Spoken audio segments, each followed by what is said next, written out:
Welcome, everyone, to the Scaling Smart podcast, where we bring together industry leaders, entrepreneurs, and innovators to discuss key insight strategies and their experiences that have driven success, both for themselves and their customers. I'm Billy Mitchell, your host, and today I'm excited to introduce a special guest, Heather Eason, founder, president, and CEO of Select Power Systems, which is a woman-owned engineering firm specializing in innovative power system design, grid modernization, and renewable energy integration for utility and industrial clients. Quite the mouthful, but I made it through it. Heather, thanks so much for joining us. How are you today? I'm doing great. Thank you so much for having me, Billy. Absolutely. I'm looking forward to our conversation and diving in. Obviously, in our pre-podcast recording, having a good conversation about not only the current organization you're running, but also some of the new things you're looking to do and build. So I'm excited to dive into those. For the setting the stage for you and everybody else listening, as you know, we chop this into three primary sections. We're going to talk about you and your organization. I want to get to know you, your background, how you got to the point that you're doing what you're doing. I want to talk about the industry, your ideal client profile, and then the meat and potatoes of what most of our audience is going to be listening for is how are you growing? How are you scaling? So with that, you ready to jump into some questions? Absolutely. Let's do it. Wonderful. All right, let's start with an easy one. Within 90 seconds, tell me a little bit about what you do, why, and how you got here. So I'm an electrical engineer, and I've been in the industry for about 3 decades now. And what we do with my company is we design and engineer the electric grid. So I tell people if your power cuts on and your light cuts on when you flip the switch, it's because we did our job. Equally, if you flip the switch and it doesn't come on, we did our job because we were protecting your grid so that your power would come back up quicker. That's incredible. Well, thank you for doing that. Absolutely. Now, are you nationwide? Are you localized? I think are you in South Carolina? I'm in South Carolina. I live on Lake Watery, but the company Okay. is national. We've got teams in Washington State, California, Texas, Georgia. We're kind of all spread out. Excellent. It's one of those things where I was blessed to have a national network from my previous career. And so when I started my company, my marketing and sales program was I called my friends and I asked them what they needed help with. And it's worked till now. We'll be 8 years in the business come November. Congratulations. That's quite the milestone. 5 years is a big one. 10 is your next one. So you're making progress really nicely. So first of all, that's awesome. I live in Texas, so thank you.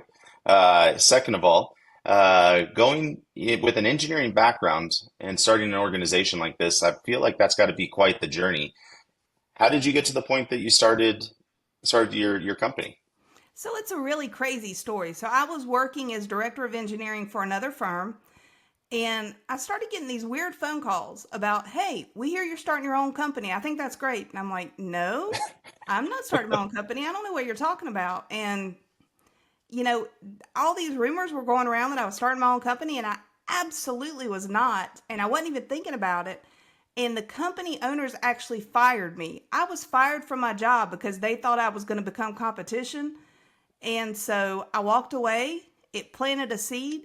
2 years later, I had the opportunity and I said, you know what? If they were that fearful to have fired me and so many people called me to show support, maybe I should do it. So I took the leap and I started the company. That's incredible. I will say that possibly is one of the first times I've ever heard that somebody had been told that they had started a company that they hadn't, and it led to them starting that company. I feel like that's an incredible story. Absolutely. It was wild. And, it was one of those things where it was the worst day and the best day of my life equally. I mean, when you get fired, it is just devastating. It is a blow to your ego. You think your career is over. You just tailspin. And then, like I said, it planted the seed that gave me the opportunity to start this company. And I'm like, you know what? If that wouldn't have happened, I might not have taken the leap. So I'm so grateful for that day, as hard as it was, because it turned out to really be a blessing. I feel like there's a lot of life lessons in that, and maybe another podcast for another time, but that's incredible. I love that. All right, let's go back to talking about your organization. So tell me a little bit about your ideal client. Who are they? Where are they? Obviously, it's going to be a little bit different than some of our audience right now, but I think we're going to be able to get a lot of good nuggets out of it. So Yeah, give me a little background on who you're working with. So we have two, I would say, categories of clients. So one category are the electric and gas utilities.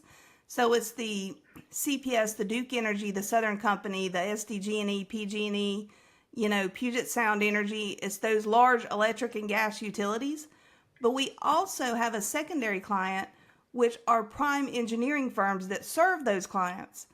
So we come in, we're small, we're agile, we can do capacity shaving, we can do resource management, and we're a woman owned small business. So we've got that certification. So we go to the large firms, the Jacobs and the Quantum, and, we go to those and we say, hey, let us be a subcontractor to you. So we'll do their engineering and design for them. They'll do the management, they'll do the procurement, they'll do the construction. So we're able to do full turnkey projects, but we just do our little piece that is our expertise, which is the engineering and design. Wow. Wow. Okay. That's there's a lot there. So, and it seems obviously very technical.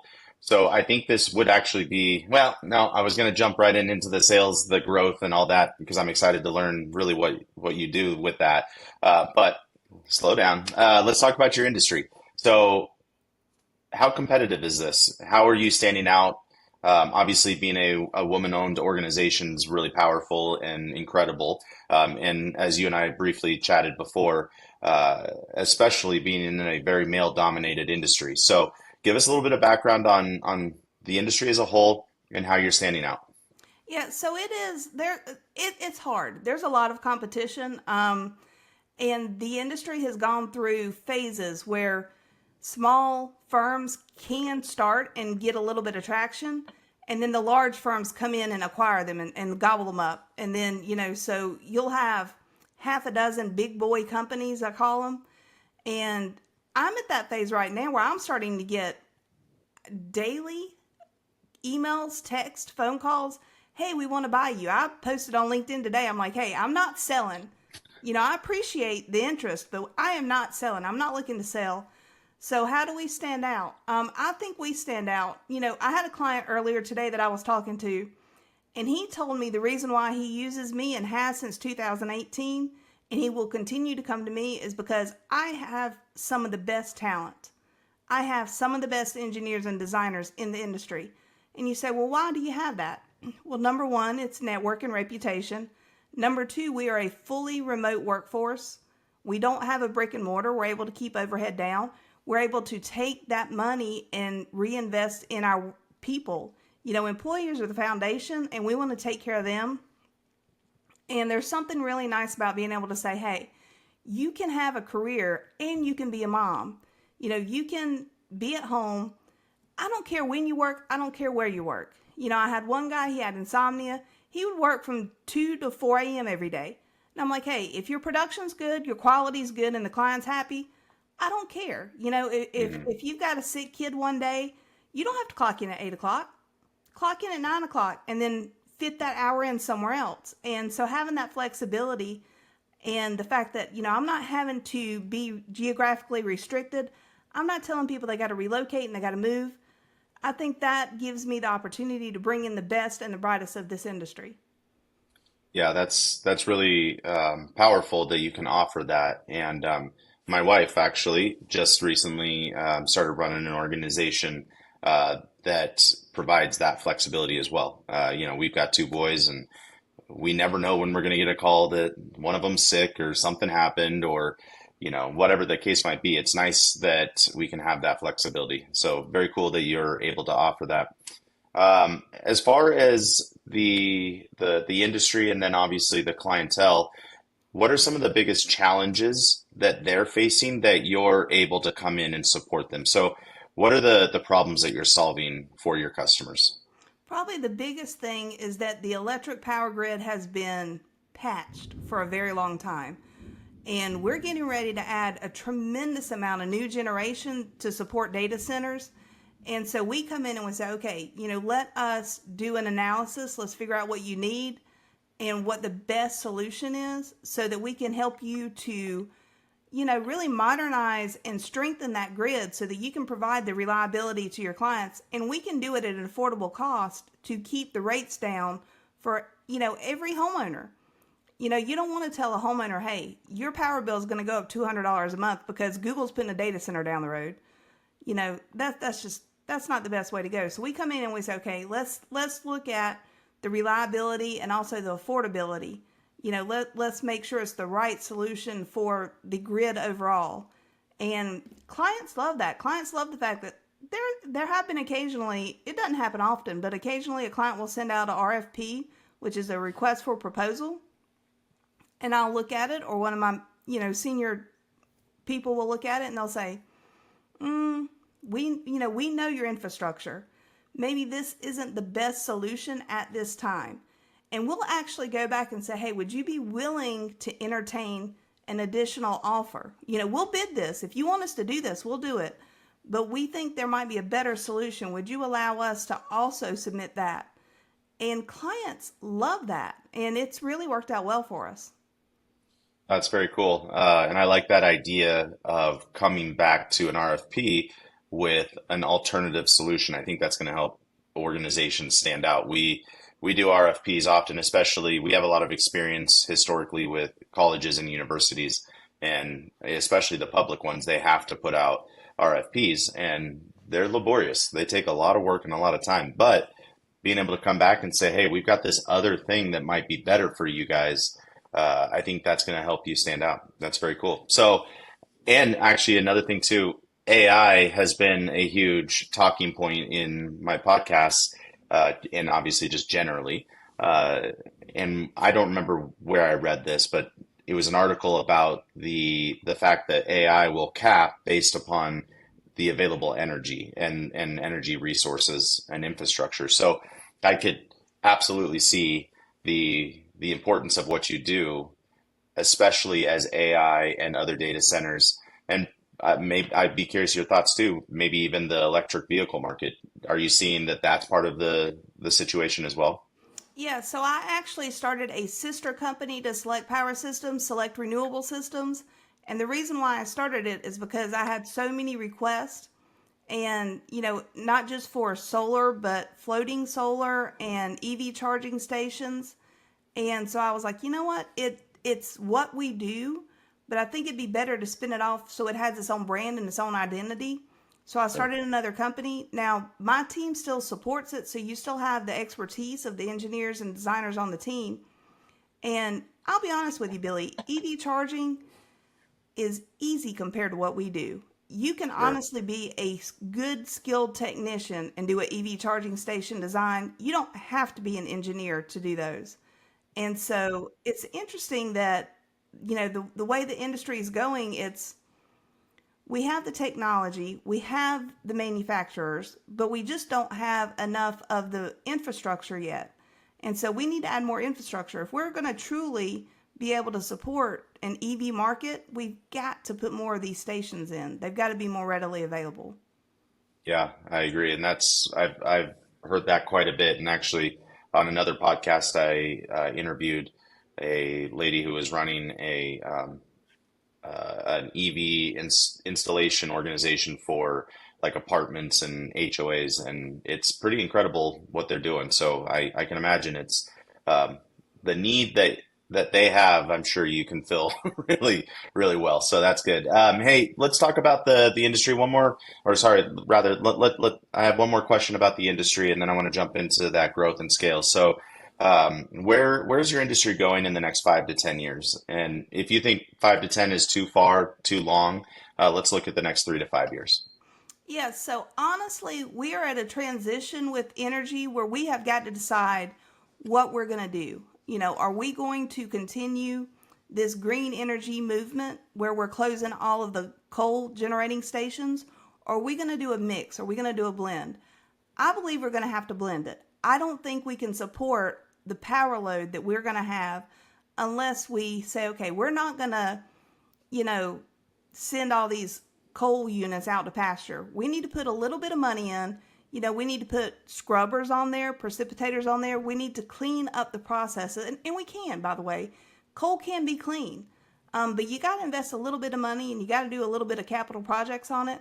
But let's do that. Let's make the investment. Let's make coal, something that can be a stepping stone to get us where we need and we're going to have to go nuclear. Here's the problem.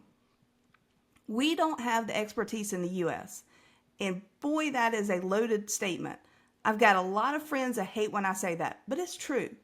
If you look, I live in South Carolina. If you look at South Carolina, Santee Cooper and SCANA tried to build nuclear. VC Summer, they tried to build another nuclear there. They couldn't do it.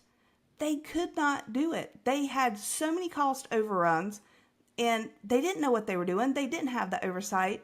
They didn't have the management. They didn't have the technical expertise to get it done. The only utility in America that's built nuclear recently was Georgia Power Corp down in Georgia. And they did build one. But now it costs what? 3 times the cost? It was insane. I mean, we need to be more strategic about how we're going to do nuclear. We need to have a build, operate, combine license, because what happened, before I was even in this industry, you had to have 2 separate licenses. So you had to get approval to build it, and then you might not get approval to operate it. Well, who's going to sink that amount of cost into something you can't operate? And so the industry just didn't. So we need to have, the combined build, operate license. We need to make it where, we bring in people that have the expertise. And also we have to invest in training and development for the next generation. Because these things are going to, Oconee Nuclear Station, they just had their operating license extended again. And I think that's great. I think we need it. But I'm also scratching my head and I'm like, do we have the expertise? We had so much talent pool retire, and that tribal knowledge was not passed down. And I'm like, do we have the young engineers that have the knowledge and the skills and the talents that we need? I don't think we do. I think we're going to have to reinvest in that. Wow. Yeah, that's I something I had not considered when thinking about nuclear power. 'Cause I would say that I ascribe to your perspective of a mix of energy sources, right? I think just for protection, I think that's an incredible way to do it anyways. And I'm all about electric vehicles. I, I think it's great, but we can't just flip a switch, pun intended, and jump into that. But I think that having a robust network of different energy sources is incredible. And personally, I moved to Texas the year of the big snowstorm and ice storm, where Texas, the entire state, shut down for 2 weeks. We were quite literally minutes away from being out of power for an extended period of time. So having mixed use and multiple options, I think, is going to be very important in the future. Well, All right, interesting, yeah, go ahead, sorry, the interesting thing please. about that, so a friend of mine, Doug Hausman, he brought myself and several other people together, and we actually did a free analysis and wrote a white paper, sent it to the White House, and they said, thank you, threw it in a white file, round file, trashed it. And then they Yeah. brought in what they consider, an energy advisory council. They had no experience, none. And it aggravated me so bad because, I took my time and my effort to go through this hmm and come up with recommendations to solve this going forward. Not a single thing that we had recommended has ever been implemented. So if it gets cold again, Billy, you need to have alternative sources. Yeah, yeah, we're not far from getting the external generator. It's a bit of a purchase, but it's going to be worth it when that happens again, right? But yeah, that's unfortunate that that is the case. But yeah, I think especially people who live in Texas, it was a wake up call for the people living here. Hmm. So I yeah, thanks for trying. I appreciate that. Hopefully we can make some progress on it. All right, let's talk about growth and scale. I think it's going to be a really unique conversation, but I have a feeling that, as you stated earlier, a big portion of your growth is going to be coming from your network and referrals and obviously existing customers, and you're clearly servicing them well. So everybody's going to be, recommending you. But generally, how are you getting new customers today? So today, it's the reputation, it's putting the employees first so that they take care of the clients so the clients get the value. I am trying to be more diverse I'm doing the podcast thing now. I've done several of those. I'm more active on LinkedIn. I'm trying to do a LinkedIn post every day. Those type of things. But I'm getting to the point where organic growth, it's it's a hard thing. It's a Yeah. lot of time and effort for a small payout. And so I'm actually looking at acquisitions. Okay. Are there other engineering firms my size or smaller that I can come in, I can take some of the stress away from the owner, I can add value to the employees, and I can integrate them into our team, and it can be a win-win for both teams. I'm not looking at some of these acquisition companies, I won't mention them by name, but there's some large engineering firms that they're just vultures and they just want to come in and they want to buy you. And they don't care if you're even profitable or not.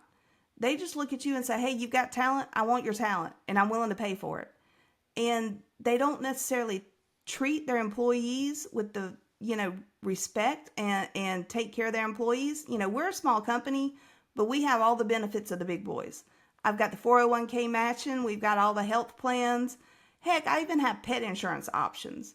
Anything that I think my It's incredible. employees would be interested in, I try to offer it to them if I can afford it. And that's something that not every company does. So if I can, scale through acquisition, but show value there to where it's beneficial for both teams, make it a win-win. Yeah. Have you, at this point, have you had an acquisition? I have gone through the process twice. Both times I decided not to buy. One time it was That's sometimes when you make your most money is when you say no. absolutely. One time I went through the entire process, and this was a construction company. And I mean, I used to, when I worked for other companies, I did EPC. And I know in construction, you're either going to make a lot of money or you're going to lose your shirt. And so I just decided, you know what? It's too risky. It's not the industry I want to be in. And so, even though I'd already done an LOI and I got to the point, I was like, I appreciate it. I'm sorry. I did not mean to waste anybody's time. I was truly interested, but I've decided not to go forward at this point. The second one was a little bit different because there was a 3-person ownership team in place. Only one was an engineer, but all 3 of them wanted to stay. And the personalities were just conflicting. And at the end of the day, I was like, you know what? I don't want the headache of dealing with these 2 guys because they Yep. don't get it. And so, same thing, went through the whole process, got to the end. I said, you know what? Thanks, guys. I appreciate it. Wish you the best, but I'm not going to go through an acquisition right now. That's good. Yeah. It's very, very powerful to say no. And so I think you more than likely saved yourself a lot of headache, a lot of time, probably even a lot of cost. So I hope that you're able to find that acquisition here in the near future. When it comes to growth and scale as well, how does partnerships play a role?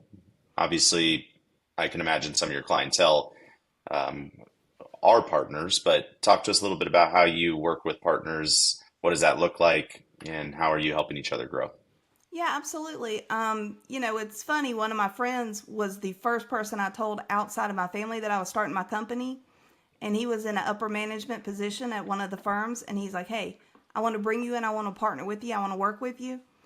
And we worked great together with that company. He actually left and went somewhere else. But because we had done such a good team and we were so integrated together, they continued to use us. And, the joke now is they're going to grow us so they can buy us someday. Mm. And I always say, yeah, sure, you can buy me if I decide to sell, but right now I'm not going to sell. Yeah, that's a really cool perspective, first of all. I hadn't thought about it that way, and I'm going to be thinking about it that way. But also, one of the things that has been successful for us is when you do have that advocate at an organization and you build a trusting relationship with them, when they leave, they want to take you to their next place as well. And so oftentimes, it's I don't want to say it's more about the person than it is the organization, but you can't undervalue the relationship that you have with that particular person because they will take you with wherever they go. And oftentimes, whenever we find out that somebody maybe got let go, or maybe somebody is leaving or would like to leave, we will put our feelers out and say, hey, we know of an incredible person. Does anybody know of somebody hiring? So being able to be that resource, it shows that you care, shows you go the extra mile, and obviously it's mutually beneficial for everybody. But I actually really like that concept of servicing your partner so well that they want to buy you. I think that's a really good perspective and a good nugget that that our audience can take away. So let's. I got one more question, and then I want to jump into a lightning round. I didn't prep you for the lightning round. It's really simple. It's a lot of fun. Just saying the first thing that comes to your mind. But let's go a little bit personal for this last one. What's one of the biggest challenges you've faced, and how has it shaped you, and how does it change the way you do business today?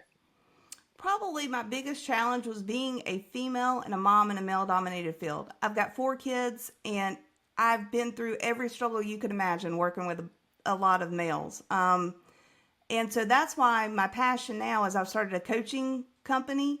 So I'm going to do coaching. My focus is helping other women in STEM fields, in male dominated careers.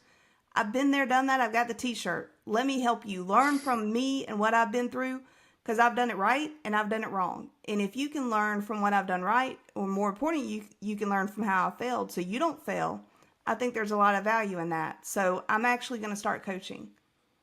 That's awesome. Let's for a moment, let's divert. Tell me a little bit about this coaching. What obviously I understand the goal and the audience. Um, and being a male, obviously, there's not a lot that I can necessarily relate to. While I can understand, I can't necessarily relate to it. But what are some of those challenges that you're helping other female leaders um, navigate through as they ascend, a corporate ladder, or maybe they want to start their own organization within those male dominated industries? One of the things that is very challenging for women is advocating for themselves and finding that person that is not just a mentor, but they're a sponsor. Mm. Someone that is at an executive level that'll say, hey, let me vouch for him and or let me vouch for her, more importantly. I think that happens easier for guys. I know for me, in this industry, excuse my crudeness, but it's true. You either get deals done at the bar, at the TD bar, or at the golf course. And Yeah, I'm like, well, I'm not going to a strip club and I don't play golf, but I can learn to drink. And so that's what I did. So I learned how to go to the bar. Every other glass was a glass of water, so I didn't have too much and I was able to manage it. But how to advocate for yourself. Some women love wearing high heels and dresses every day. It's not my thing, but if a woman's comfortable that way, she should be able to dress comfortably and still exhibit leadership and still be seen as someone empowered in the room. And so, how do you do that? How do you carry yourself? How do you have that confidence? How do you walk into a room and say, okay, what I say is valuable? And then, when you do run into those circumstances, and I've been there, by the way, I was a senior leader asked to take notes and get lunch. And I was like, wait a oof, minute. With all due respect, the junior person in the meeting always takes the minutes and always gets the lunch. And that happens to be Adam at this moment. And so, yeah, how do you navigate that? Because you don't want to be mean. You don't want to be rude. You don't want to be the quote unquote bitch boss, right? Everybody has to learn how to navigate that. But you also cannot tolerate that undermining of your authority. Because if you don't say anything, then it tarnishes your authority immediately for everybody in that room. So you have to address it, and you have to address it in that moment. But how do you do it in the right way to where you say, hey, with all due respect, I've got more leadership and I've got more time and I've got more experience, and that's not something I'm interested in doing. Um, you know, and it's hard to be in those situations, and I've been there. And so I get a lot of those questions, hey, how do you respond in this situation? What do you do when that happens? How do you ask for a raise? Negotiating for a raise. Promotions. I actually gave up a promotion opportunity one time because I didn't think I was qualified. And then a friend of mine pulled me aside later on. He's like, hey, you were shortlisted. Why didn't you even apply? And I'm like, I didn't think I was qualified. And he's like, everybody else thought you were qualified but you. wow, And so how do you navigate that? How do you advocate for yourself and do it in such a way that you are true to yourself? If you're not somebody that's brash and loud, you don't want to go that route, but you also can't be meek and mousy either. You have to find your confidence and do it in such a way that the message is received, because when you communicate, you want someone to hear your message and then, contemplate on it. Hey, maybe she's right. Maybe that wasn't appropriate. Maybe that joke in that meeting wasn't the right thing. And then they can think about it and they can adjust their behavior and modify for the future. So, how do you navigate those circumstances? It is too common. And I've been there, done that. So, I think I bring a lot of value. And I've been mentoring now for years and years and years.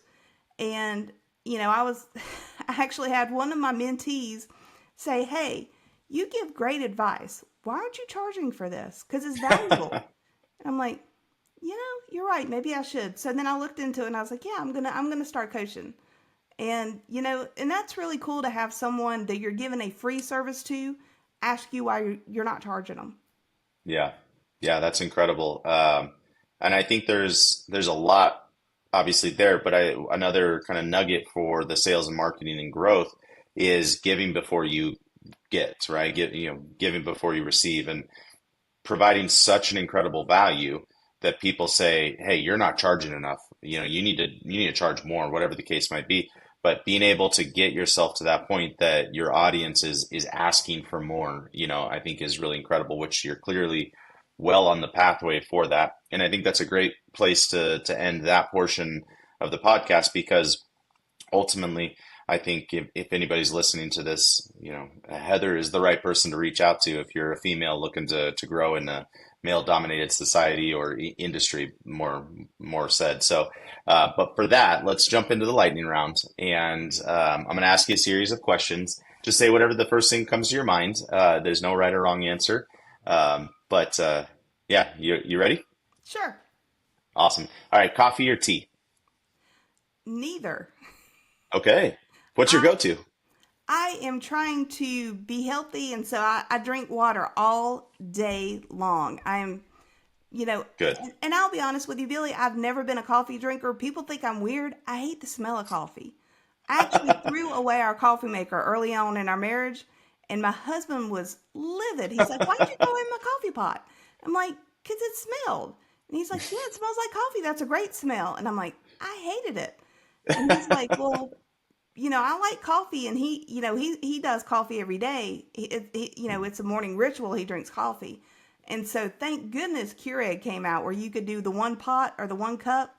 So Yep. there's not the whole pot sitting there smelling up the house all day. So yeah, Keurig was the solution for us. Oh, that's wonderful. I love it. Yeah, I am unfortunately addicted to caffeine, and I have a lot of it. I need to replace it with water as well. All right. Next one. What's one tool or system that you rely on to keep your organization running smoothly? The video calls. We're a Yeah. remote team, and so it's so important to be able to see that body language. And so I think it's been vital. We started in 2017. It was prior to COVID. Zoom was a thing, but it wasn't near as prevalent. And I think the pandemic happened, and all these new tools and all these new video call features came out.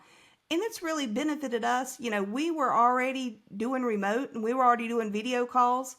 So thankfully, we were able to just continue. We didn't skip a beat. Life just continued for us, but the tools improved. And I think that was the best part of it. Cool. All right. What's your favorite book, podcast, or resource that's influenced you or your business? So I've got a couple of friends that have written books, and I've written two books, getting ready to publish a third. Cool. So John Rennie, if anybody has any interest in learning leadership skills, John Rennie is a great guy. He was in the Navy. He's an engineer. I used to work with him. I consider him a friend. He's now a business owner, and he wrote a book called I Have the Watch. It's small, it's easily digestible, and it is phenomenal. And, I even had John come in and teach a class for my new managers, and he is just great. I highly recommend John Rennie's I Have the Watch book. Love it. That's incredible. I'll check it out. All right, what's one bucket list item you've already checked off? Living on a lake. Nice, that's So, good. yeah, so I bought a lake house 4 years ago. I'm looking, I've got a lake in the backyard, I've got a boat, and it's wonderful. And if you can live your retirement life while you're still able to work, that's the way to do it, man. That's life right there. What's one goal you're still working on? I am constantly trying to improve my health at this point. I'm Yeah. 48, I'll be 50 in 2 years, and I don't know what happened, but just recently, it's like, wow, wait a minute. High blood pressure is bad and I have it? How do I get rid of it without going to pharmaceuticals? How can Yeah, I exercise more, drink more water, be healthier? I increased the size of my garden, so I'm now eating more healthy veg that I grow myself and I can cool. control it. It's purely organic and I don't use any chemicals. And so I think probably just improving my health, I think that's going to be a continued goal of mine. And I don't know if I'll ever get there. I'll probably do it the rest of my life, but it's something that I'm focused on. It's a journey. So I'm proud of you for that and good on you. So, final question, Heather. If our listeners want to get a hold of you, what's the best way that they can connect with you? So I am on LinkedIn. I used to have my personal phone number and email on there. I had to remove those because of just getting bombarded. But if you send me a DM, I will respond. And, after we connect, I definitely share. I've had my same cell phone since 2003. The number hadn't changed. It's amazing. People call me and they're like, I didn't know this would still be your number. I'm like, I haven't changed it since 2003. There's no reason to. And Yep. so, yeah, connect with me on LinkedIn, send me a DM. Let's meet up there first, and then I'll share my personal phone and my email address. Wonderful. Well, I really appreciate your time. This has been a great conversation. And for everybody else, that's a wrap of this episode of Scaling Smart. I'm your host, Billy Mitchell. Let me go ahead and start that one again. I'm your host, Billy Mitchell, and I want to thank you for tuning into Scaling Smart, where we have great conversations with real people who have real stories who have learned how to scale smart.